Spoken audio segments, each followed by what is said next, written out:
US roll back करे, लेकिन अभी तक वो हुआ नहीं है। तो मुझे मुझे लगता है, देखिए, जब आप आत्मनिर्भर भारत की बात करते हैं तो कई बार उसके बारे में बोल दिया गया है, कई बार ये बात कही गई है प्रधानमंत्री जी के द्वारा कि हमें विदेशी की तरफ रुख करना पड़ेगा, हमें आत्मनिर्भर बनना पड़ेगा, make in India make for the world करना पड़ेगा। टियानजिन से भी उनका यही संदेश था। तो ये बात हो चुकी है, ये दिस इज डन। इसके ऊपर अब वापस आज प्रधानमंत्री जी बोले, देखिए, जब वो देश ये ऐसा संबोधन होता है देश के नाम प्रधानमंत्री जी के द्वारा, तो ये कुछ खास बात पर होती है। ये एक जनरल स्पीच नहीं है, ये एक कोई बहुत स्पेसिफिक खास बात है और जरूरी है। इसके लिए वो अलग से देश को ये संदेश देना चाहते हैं। तो मैं समझती हूँ कि ये जीएसटी के ऊपर ही होगा। ठीक, मेघा, आप हमारे साथ बने रहिएगा। बीजेपी के प्रवक्ता हमारे साथ जुड़ गए हैं, अजय आलोक जी। अजय आलोक जी, एबीपी न्यूज पर स्वागत है आपका। आज शाम 5 बजे प्रधानमंत्री का देश के नाम एक बड़ा संदेश सामने आने वाला है, संबोधन होगा उनका। किन बातों का जिक्र हो सकता है? कई मुद्दे इस वक्त हैं जिनको प्रधानमंत्री देश के सामने रखने का प्रयास करेंगे। देखिए, निश्चित तौर पे प्रधानमंत्री का राष्ट्र के नाम अगर संबोधन होगा तो वो राष्ट्र को जितनी सकारात्मक संदेश हो सकता है वही देंगे जी।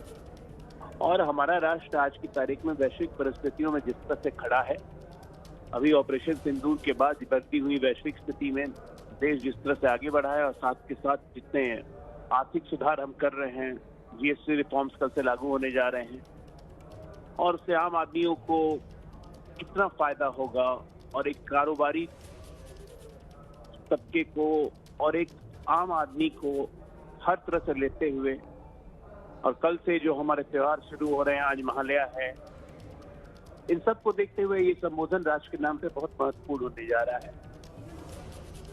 तो पूरे देश को इंतजार रहेगा प्रधानमंत्री अपने संबोधन में किन किन मुद्दों को एड्रेस करते हैं। मुझे देश नहीं, मुझे तो लगता है पूरे विश्व को इंतजार होगा, क्योंकि भारतीय तो आज की तारीख में पूरे विश्व में है और सब पे इफेक्ट करते हैं।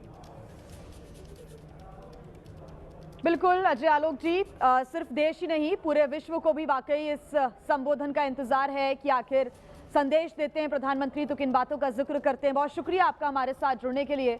और हमारे साथ मेरी सहयोगी रोमाना एसआर खान भी न्यूज रूम से जुड़ गई हैं, उनको मैं चर्चा में शामिल करना चाहूंगी। रोमाना, देखिए, शाम 5 बजे देश के नाम प्रधानमंत्री का संबोधन होगा, और इसके पहले जब भी प्रधानमंत्री के संबोधन हुए हैं एक बड़े फैसले भी लिए गए हैं, लेकिन अब सबसे पहले अगर प्रायोरिटी के साथ बात हो रही है तो वो जीएसटी रिफॉर्म को लेकर हो रही है। उसको लेकर प्रधानमंत्री आज कुछ कह सकते हैं। आप बिल्कुल सही कह रही हैं जिया। देखिए, अभी तक जो अनुमान लग रहे हैं, शाम 5 बजे प्रधानमंत्री नरेंद्र मोदी देश के सामने आएंगे और देश को इंतजार है प्रधानमंत्री नरेंद्र मोदी के शाम 5 बजे के